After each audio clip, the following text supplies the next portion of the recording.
this mini masterclass. In this mini masterclass, we're looking at your child learning to stand in the crib. And now what? Now what do you do? Because they are repeatedly standing in the crib and they're not sleeping. When your child learns to pull themselves up, they need to practice this everywhere and they need to perfect this everywhere. So they're going to be trying this against the coffee table, against table legs, against the couch, against you, against door frames. They're going to be practicing these new skills absolutely everywhere.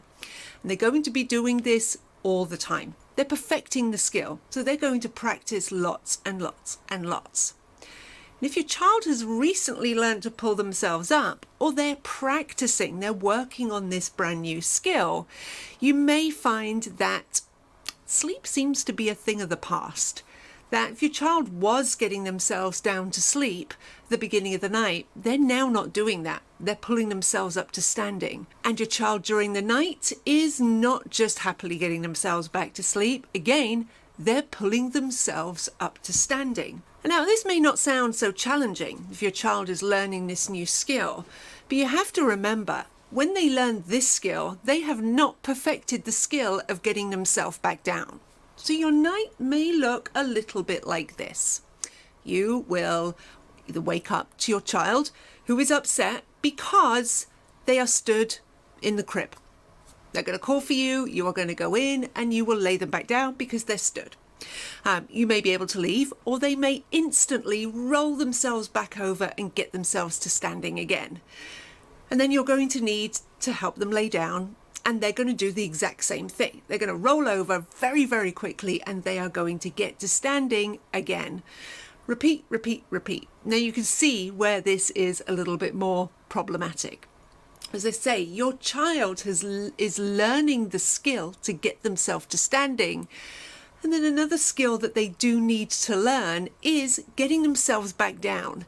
Now, when they've perfected both of these skills, they won't have that desire to do it all the time because they can just do it. They'll then move on to learning something completely different.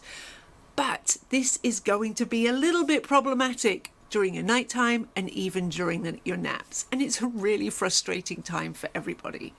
Now, we can't avoid this developmental stage. Obviously, your child needs to learn how to stand up. And we're not trying to avoid it, but let's see if we can just speed this up. I've been working with families sleep for over 15 years, and there's a few things that I have found that will help you and your family get sleep back on track when your child is pulling up to standing and getting stuck. So first thing that you want to do is have plenty of playtime, awake time in your child's crib every single day. Now, you may have heard from somewhere that your child should only use their crib for sleep and that they shouldn't have any playtime or any awake time in there at all. But that's why you're stuck in this position, because they're only having this time to work on this new skill.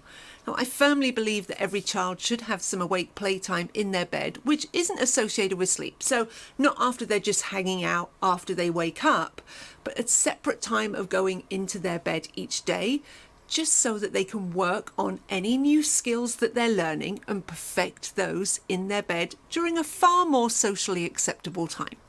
You can increase this when you notice that your child is learning something new. You can increase the amount of time that they're there. You don't have to be there for very long. But as we're working on this standing and then getting to laying back down, you want to try and have a couple of sessions a day in playtime in the crib, maybe even up for 5 minutes each time. So what's going to happen is during your playtime, your child doesn't think that it's sleep time because you've not gone through your night or your nap time routine. You have the curtains open. It is very obviously not sleep time. You can put some toys in the crib if you want to. You're going to lay your child down and they're going to do what they've been doing at night, very quickly getting up, and they're working on getting up to standing. Once they get up to standing, you want to lay them back down. And we want to do this in a way that is going to teach them how they can get themselves back down. So you want to unclasp their hands from the rail and then sit them back down.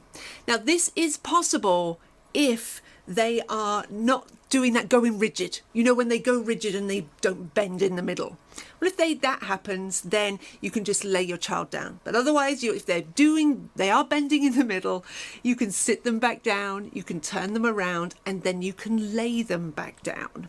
Now they're going to do the exact same thing. They're going to roll over really, really quickly, and they are going to get to standing again. After 20, 30 seconds, you're going to do the exact same thing. Unclasp your child's hands and then sit them back down. So we're showing them how it is that they can get back to laying down. You want to work on this as much as you possibly can.